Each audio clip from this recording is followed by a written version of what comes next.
Hello, everyone. We are back. This is the Cars Casually Gang. Right now, we have Nix, we have Paolo, we have G. Chris is not here today. G, welcome back. You have been missed. Apparently, people tell us that a lot. So there. Today, we spent some time with the new Kia Stonic. It is an interesting new car. It follows the basic trend of the industry nowadays of putting SUVs at all levels. And this is, if I'm correct, the smallest crossover / SUV of Kia. Yes, I was personally a little wary of the car when I heard about what they were doing, and I figured out, okay, how tough it's going to be. I was pleasantly surprised. And the person who actually liked the car the most seems to be Paolo, who's the target market for the car anyway, so that's way better. So I guess you can Paolo, say that. yeah. we will throw it to you. Yeah, so we drove to Carmona. Yeah, me and Carl drove to Carmona to Kia's warehouse where they keep all their parts. It's really interesting, by the way. That's for another topic. Mm-hmm. Yeah. Mm-hmm. So when we entered the warehouse, I got a glimpse of the car. It had the signature yellow two-tone color with the black roof. It was quite stunning, huh? Like, it was really this small crossover that has a good ground clearance. So like when you saw it the first time, like it was impressive.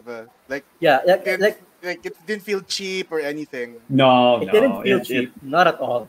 Yeah, actually, it's one of those ones that when I walked up, I was like, that looks pretty good. Yeah, because there was contestation because it was from China, or it's from China. Gerard, can you? It is confirm or deny? assembled in China, right? Assembled there. That's I why believe like so. I believe so. Yeah. So at least the initial impression, it didn't Didn't feel it's a non-issue.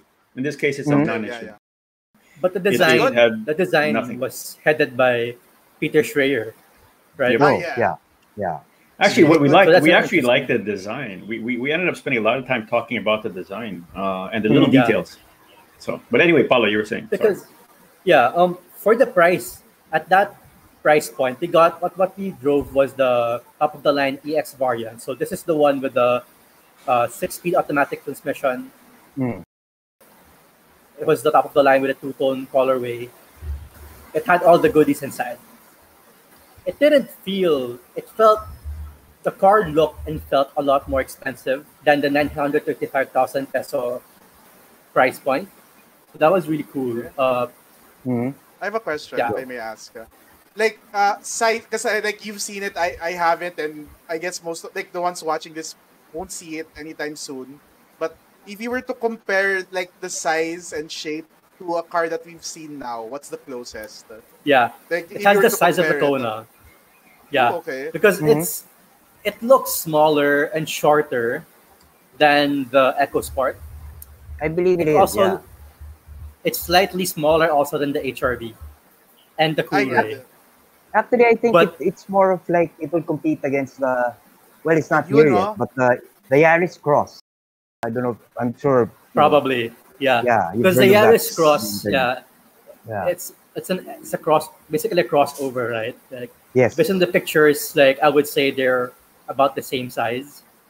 Yeah. So this colorway, this is the two-tone colorway. This is the top of the line, but the LX variant, that's the one with the solid color. It doesn't have the black roof. But all variants have the black claddings. Yeah. Like the typical crossover detail. Yeah. You know what? This picture does more justice on the paint job than the press photos. Kasi like the yellow looks artificial.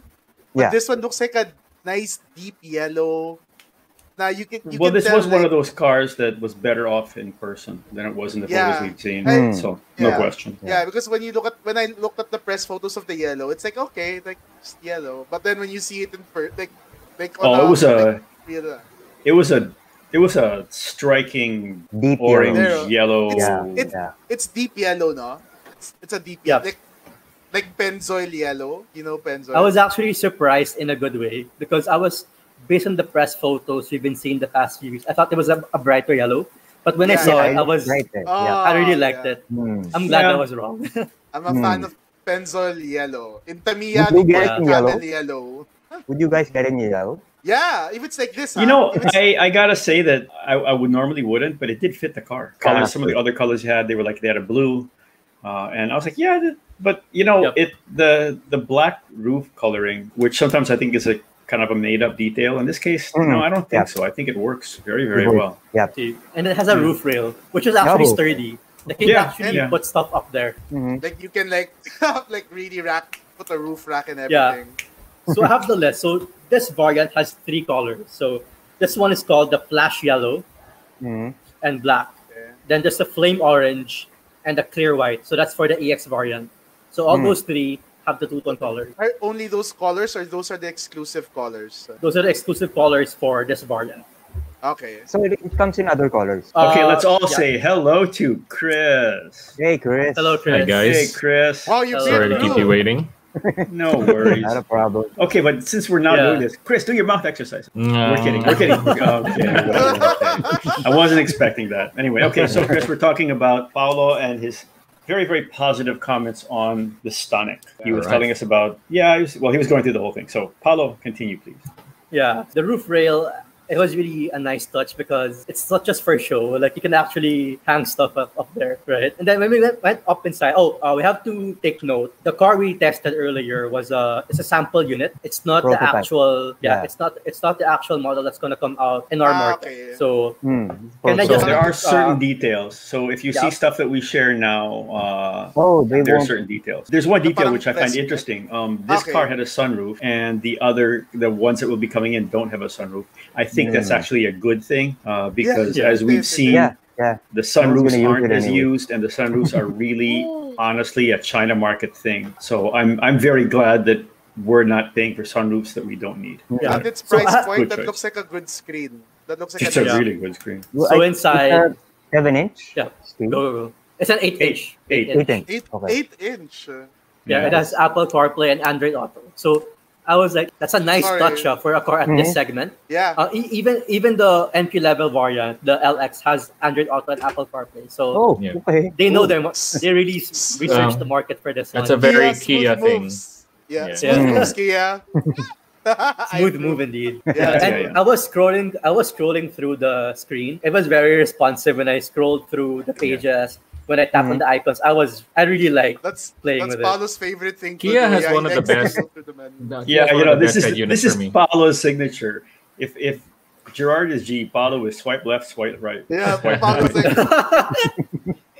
yeah. So like Chris in the past episodes has been talking about how he admires a Soluto because for the price of the car, it's something that's really sulit, and I really get what he means when it comes to the interior. They're kind of up there in the segment. I get that. The build quality is really nice. Yeah. So he was saying that about the Soluto, and you're saying that about the Stonic as well. Yeah, so because it has some similarities. Actually, the Soluto and the Stonic have the same engine, the 1.4 liter. 1.4. Yeah. Yeah, the 1.4 liter engine, but they just differ in transmission. So inside in this model, it has some, whether you like it or not, it has some gloss black features on the dashboard, on the center console, on the steering wheel. Was it fingerprint magnet or di naman? Of course, typical gloss black. That's fine. It was a fingerprint mark. Yeah, so it's up to you if that's something you like or not. But I thought it was a very good touch for a car at this price, at this segment, because I like the other models. Sorry. The icons are really nice. It looked clean, actually. The whole thing looked clean. It wasn't an overdone piano black either. It was, I don't want to sound. It was actually tastefully done. It looks like the old Apple icons, as in like macOS 9. Really, it's so reminiscent of that. I like it.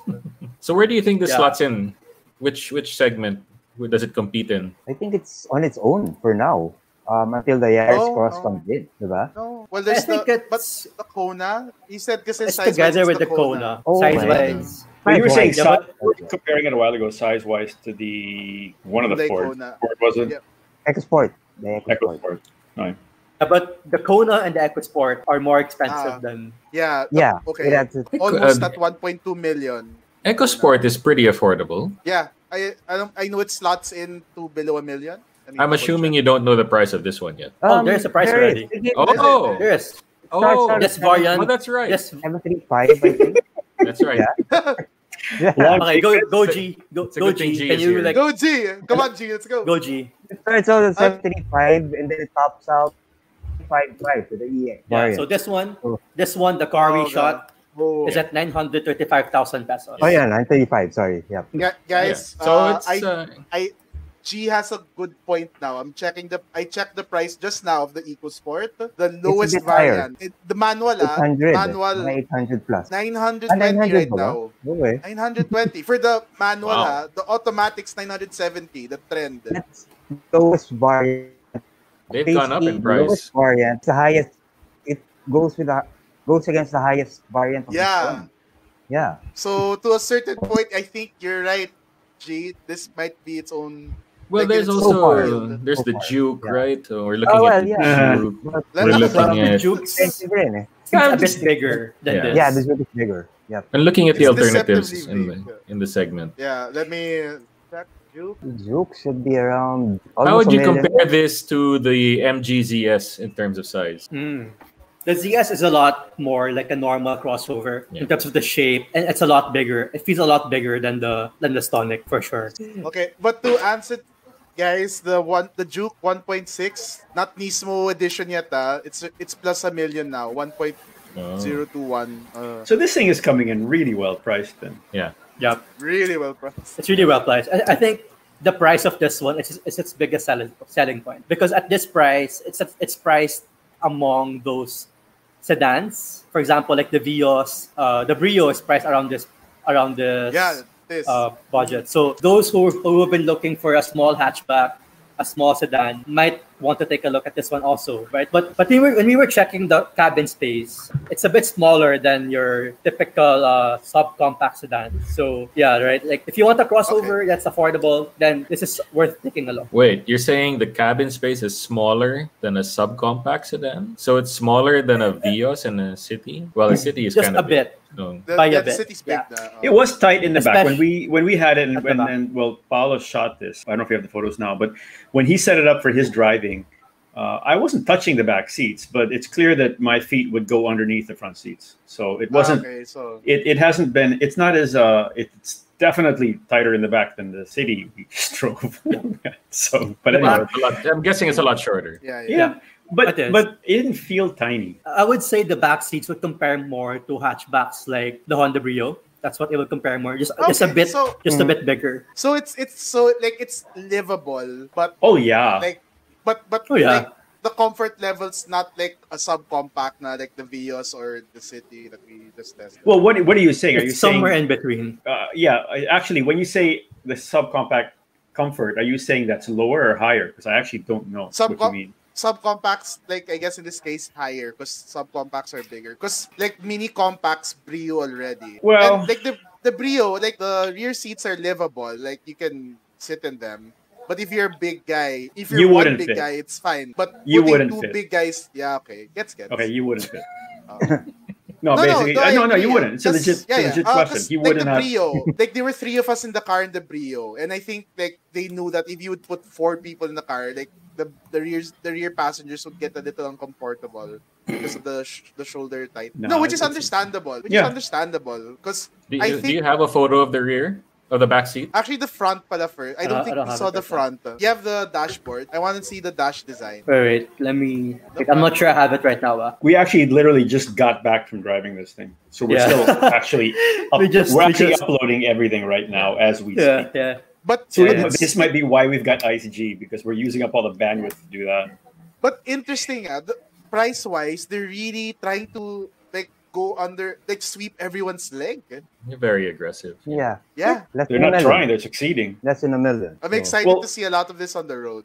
Remember our actually, this brings up a point that Chris said. There aren't bad products. There are bad prices. Or something. And this is okay. Take away the price. Take away the whatever.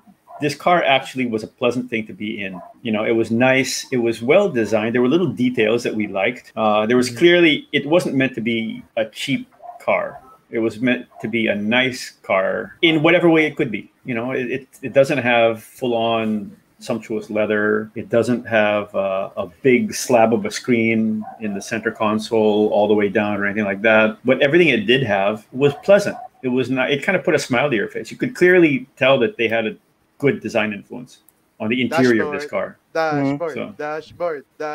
In terms of amenities, how was it? Oh yeah, but reminder, this is the press unit, right? Like, so there's some things it's a sample unit. So a sample for example, this one has leather seats, but the one that's coming here has fabric. Even for the top of the line. Yes. Even for the top of the line.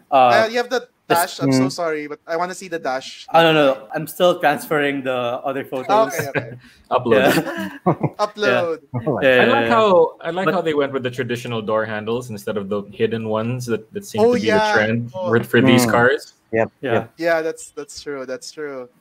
Also for this one has like a leather steering wheel, but the one that's coming here, it doesn't have leather and stitch. Did you we get have to double check that because it has the leather, but it supposedly has no leather, stitching. but no stitch. No stitch. Again, we literally came out of the car just a while ago. So the answers we're giving right now were the answers we're giving now were all double checked as we spoke. Yeah. So in other words, they're not we weren't reading off a list. They were checking as we were going. I was saying like earlier, this has the same 1.4 liter engine as the Soluto, but it has a different transmission. For the LX, the manual, it has a 5-speed manual and a 6-speed for the automatic, whether it's the LX or the EX. Both variants have 16-inch alloy. So I expected the lower variants to have hubcaps, but it was nice to have alloys also for even the entry-level variant. Yeah. Even the manual will get it? Even the manual gets the alloys. Wow. Yeah. And as I was saying, like all the variants will have the 8-inch touchscreen display. Yeah. Oh, okay. I had a chat with the guys at Kia when they brought in the Seltos, and they were explaining to me how every car they bring in, it goes through an amazing amount of careful selection with regards to which specs they leave in, which specs they leave out. That discussion alone, that level of product planning is very carefully considered. Every feature that you see is deliberate. There you go. It's specifically chosen. This is what Kia feels is what their customers want. Very deliberately chosen. From the head unit to the Android Auto, down to the base model, to actual wheels instead of hubcaps. Each one is a very deliberate choice. That is a good dashboard. It was great. I quite enjoyed it. No, I mean even like the placements and the design, it's good. Really good. Yeah. Some differences. Can I discuss some differences between the variants? Yes, please. Yeah. So both cars have projector headlamps. Okay. But the LX has fog lamps, front fog lamps. The EX though does not have fog lamps, but it's replaced by daytime running lights. Okay. Yeah. Okay. In terms of convenience, so the car with fog lamps doesn't have DRLs? Yes. Yeah. We actually confirmed that. Because we actually asked that because we're like, why did it not get them? And their answer was because that car already has it'll have the look anyway, because the DRLs are down there and so on. And they felt, and it kind of makes sense because the fog lamps aren't necessarily used for what they're used for. They're used because they look cool. Yeah. And the way they designed the daytime running lights and so on followed that. It's actually an intelligent choice. So if you can see, the DRLs are placed on the fog lamp housing. So, but I think they're a bit small. The housing is a bit small. So I'm not sure if it's a choice with the costing or just a practical kind of choice for the car. Maybe both. Yeah, because I guess the fog lights are probably cheaper, but also because it'll be redundant if you had both fog lights and the running daylights. Because like the purpose of the daylight the running daylights or DRLs, running lights, is so that if someone can see in the rear view mirror, they can see you at the back. So alam ko like in Canada, if you don't have car doesn't have DRLs, your fog lights have to be on. Like that's the law. So I guess in this application, I did not know that. Yeah, Canada, if you're caught without your parking lights or kite fog lights, you will get caught. So that the person in front of you has your headlights on, has the DRLs.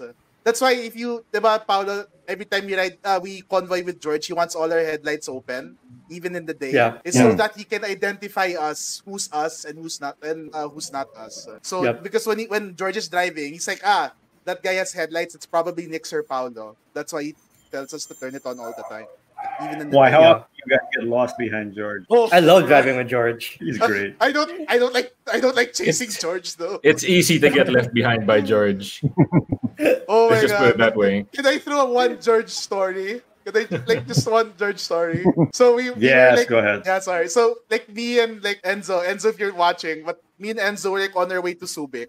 We left an hour later than George. And then all of a sudden, George just passes through us. It's like, what the hell? You mean an hour earlier? Oh, yeah, sorry, we left an hour earlier. And then he just zooms by, man. It's like, get here so fast. And then he arrives at our destination an hour earlier. I don't know how he does it, man. He's a really good driver. Easy to Good get times. left behind by George. Good times. Yeah, good times. Yeah, back to the car. In terms of the headlights, both have projector halogen headlamps, but the top of the line EX has DRLs, as we've said. In terms of convenience features, the EX has side turn signals on the side mirrors.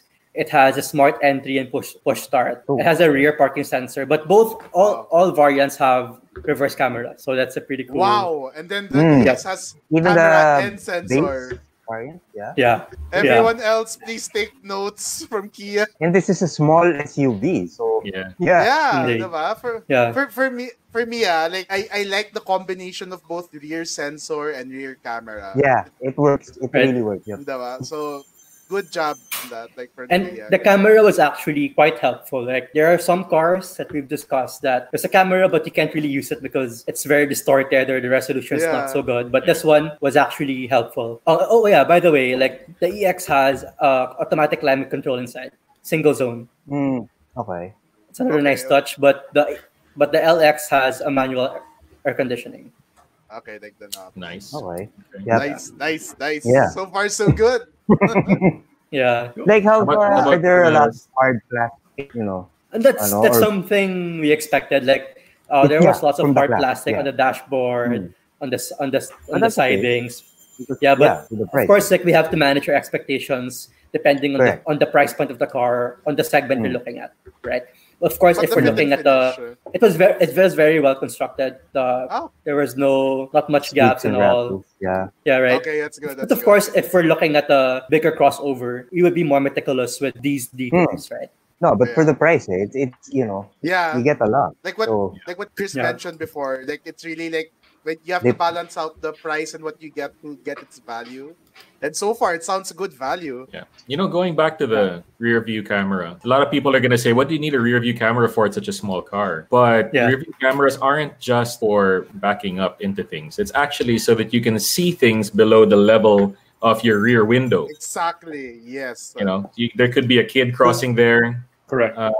And you wouldn't see that with a rear view mirror. You wouldn't see that looking back over your shoulder. You wouldn't see. So that's why I'm a firm believer of a backup camera, even on small cars, especially hatchbacks and SUVs with high windows. Agreed. Totally. it's a And big that's why help. even the sense and that's why for me also sensors, because it allows you to detect things that you can't see.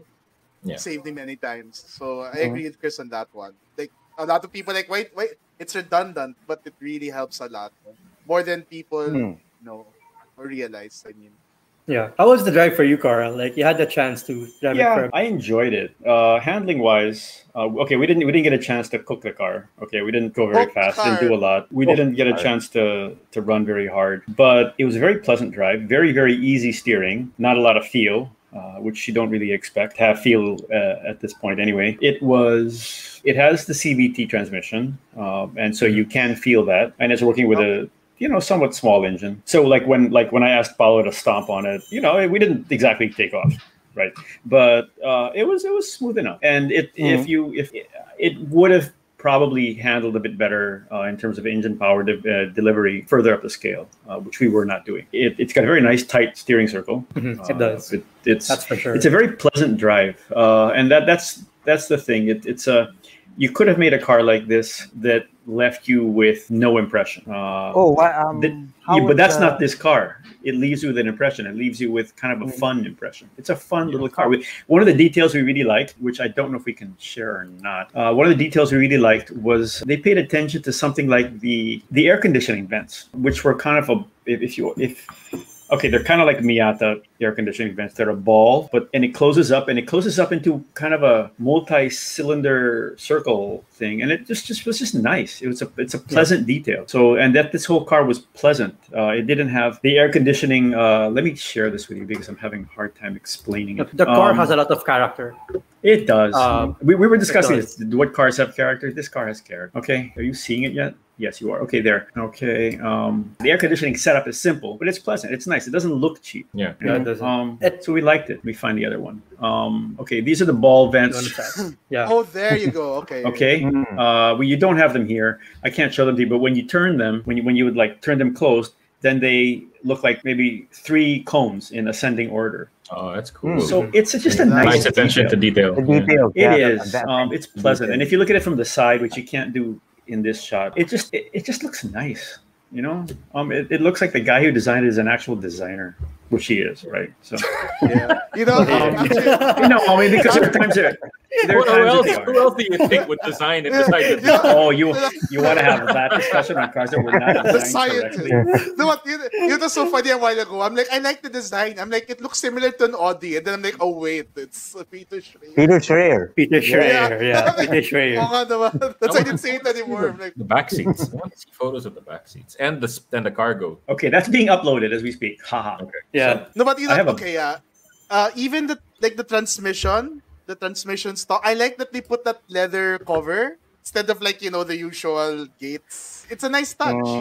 Well, but you don't know if that's going into the local. Yeah, true. Will it be in we're gonna have to wait and see. Like the seats here are in leather, but that's gonna be fabric. When that comes okay, that's on our market. I wonder lang how they're going to do the transmission. I like that execution where there's like that leather, so it looks manual. Yeah. So we'll see, I guess. Yeah, we'll see. Yeah, but basically what we were impressed with was this car comes in at a nice price. It's a pleasant drive. You're gonna have so many choices available at this level at this point. Man, you know, and one of the cars that we were looking at this price point, the question was, it is made in China. Is it gonna have support or not? You know, then you've got Kia, right? Kia's got great support. And as a matter of fact, and Paulo mentioned this, we tested this using their new logistics and supply warehouse facility as a base. And so we were so geeked out by all the stuff in the back that we kind of got a tour. And it's quite impressive. They've got lines of doors. They've got lines of there's a whole array of fuel lines. If you don't know what these look like, they look like little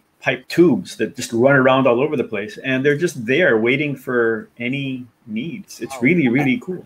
So I felt like I was in SNR Landers, but for cars. So actually, when you showed the photo of the car, I'm like, that looks like shoe boxes. Yeah. On a Costco. Exactly. Parts availability is something Kia has been working very hard on. Oh, they're nailing it. Obviously, we can't tell because we don't have proper reports on it. But if you look at what they did just now, what we saw, and we discussed their logistic supply system. And what they plan on doing and what they tell their dealers they have to do. It's quite impressive. And we were talking even like the slow moving parts, even the whatever they have to stock. So it was quite impressive. Wow. You mentioned SNR, you mentioned Costco. I brought up the Lost Ark, and apparently I went over people's heads, Paulo. I was like, okay, what's that? Nothing. It was a movie that obviously happened before you were born. But you know what? Like when I talk to manufacturers, I always ask them just to see if they like when it comes to parts. I always ask them, can you rebuild the car if ever like someone gets it, like a car, like one of your cars gets to a freak accident, can you rebuild it? And hearing them say yes is like a good sign that okay, these guys have like the parts. Who said they could say yes? Who said they could rebuild a car? Really? I asked them like what, because I saw their like Ryan showed me their parts department. And then and then there was like one Giri that got into an accident with a truck, sadly, and it like total. Oh yeah. Like, and then I think the insurance was like willing to pay for a new car anyway, or something like that. But I asked like Ryan, like, if you had to rebuild that car, can you? And he confidently said yes, they can build it. Okay, so you mean rebuild a badly? You're not talking about building an entire car then? Well, minus the frame part, but like parts wise, like they can put. Okay, because that's a different clarification. That's a clarification. But, okay, That's just a little bit different from asking to rebuild an entire car. That's okay, but to clarify, building back a total lost car. That's a different thing. Yeah. So, okay. Just to clarify, but yes. So looking at the warehouse, I guess Kia can do just the same, like, which is a good thing. Yeah. No, it was they're still building. They're still collecting more parts. Even during the pandemic, they were talking about the challenges of like getting the parts. But it's a very coordinated effort because they actually talk to the different dealers what they need, and they're setting up a system on how they can deliver the parts. So yeah, that's interesting. No, that's great, and that's great because this is going to be going to people who, as Paul and I were discussing on the drive there, they might not be car people. Yep. Yeah. Exactly. They're not going to be people that will take care of this car necessarily. This will be a daily driver for them. It will get them, and we're going to have this discussion with Paolo because we're going to fix his car. But this will be for people who, they have a car that they might not have taken care of that well because they were busy working. Or they were busy putting food on the table or starting their family or whatever. And this is the car for that. But it's not as it was before, this bare bones, inexpensive thing. This is actually a very happy car to be in. That's the nice thing. Yeah, it's a very pleasant experience. This is a trusted brand that entered. So it's new, but it's a trusted brand. So like what Paulo said, they're creating systems within the company to make sure that everything flows smoothly. I think it's a good time to buy a Kia. Like, not to sell the Kia or anything, but but no, just I just realized because like if I'm a I know first time car buyer. Yeah. If I'm interesting. Yeah, true. No, it's look at what they're doing.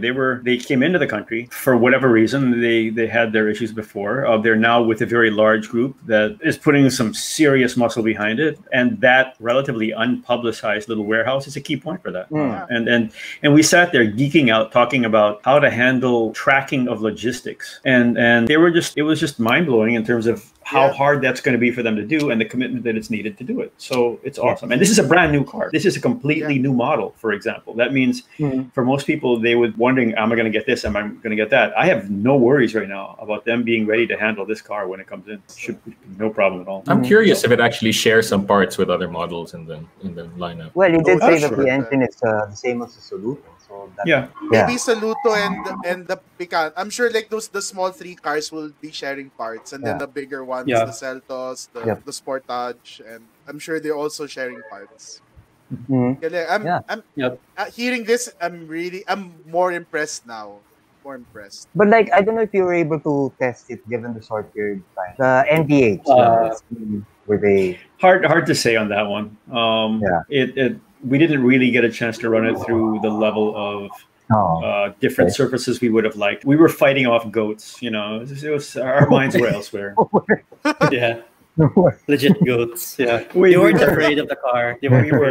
There were some goats we were stopping for. So, but but it was okay. So I guess like my usual question: who's the car for? Like, the car. Paulo. The car's for Paulo. It's an for me. They actually tried to sell the car. Perfect. The car is perfect for those who are looking to buy their first car. Usually, when we talk about buying your first car, you would talk about a subcompact sedan or a hatchback. But these days, you can now go for a crossover because of the prices that the brand offered. Would you get this or a Santana GTS? Well, Chris, explain the Santana GPS. Well, the Santana GTS is more expensive by 200,000. Not by 200,000 more. No. The Santana GTS is at 998. How about is that 998? How much is the line? The top of the line. Oh, sorry, top of the line. Yeah. Okay, fine. You caught me there. Okay, the top of the line. But and there's one point they made, which is that their current introductory pricing drops a significant amount off of that. 50,000, I think, or something. More, actually. The way I saw it, it looked like it dropped enough. I mean, it dropped the first digit down, basically. So yeah. For this one, the Solo Town. Yeah. To answer the Stonic. Yeah, the Stonic pala, the Stonic. Yeah. How much? To answer it's an introductory price. It's a bit of a hard question to answer, but it's a fun kind of challenge because the Santana GTS definitely has a lot more space when it comes to headroom, legroom, and cargo space. Yeah. But what I like about the Stonic is the design and the ground clearance. Definitely, the Stonic has a higher ground clearance than the Santana GTS. It's a bit of a tight answer for me because I have a love for wagons. So they're both under Ayala, so don't worry. Yeah. But it's the wagon life, boy. I think I go for the wagon. I go for the wagon. Okay. No shame there. No shame there. Yeah. Wagons rock. Well, okay, there aren't a lot. The wagon fans of the world are probably in this room, but it's clearly the crossover is the way to go for most people. And this is a nice car. It's got character. It could have easily been a completely characterless box, and it's not. It's fun. And I like it's well thought of. It is. Yeah, it is. Everything about it. People who want an SUV, the chance to do so. I mean, for less than $1 million. For significantly less than $1 million if you get the lower ones. Yeah, exactly. And a lot of the stuff came at the right. A lot of the good stuff comes anyway at the lower variants, so that's fine. Basically it's a great car. It's going to come out in a couple of days from when we're discussing it, and we just enjoyed it. We wish the guys had a chance to drive it because it was just a fun little drive. And it's what's nice is that you're looking at a very fairly entry level car that you'll be happy in. It'll be pleasant, so it's nice. Yep, definitely. Okay, so there we tried the Kia Stonic. We like the Kia Stonic. We're going to spend more time with it soon, and we'll tell you how it handles at high speeds rather than low speeds. At high speed curves rather than low speed curves. But other than that, we enjoyed it. Okay, so thank you very, very much, everyone. This has been Cars Casually again with Nix, with Paulo, with G, and he wasn't here in the beginning, but he's here now, Chris. Yay. So thank you very, very much. Have a good day. Hey guys. Thank you. Bye, guys. See you.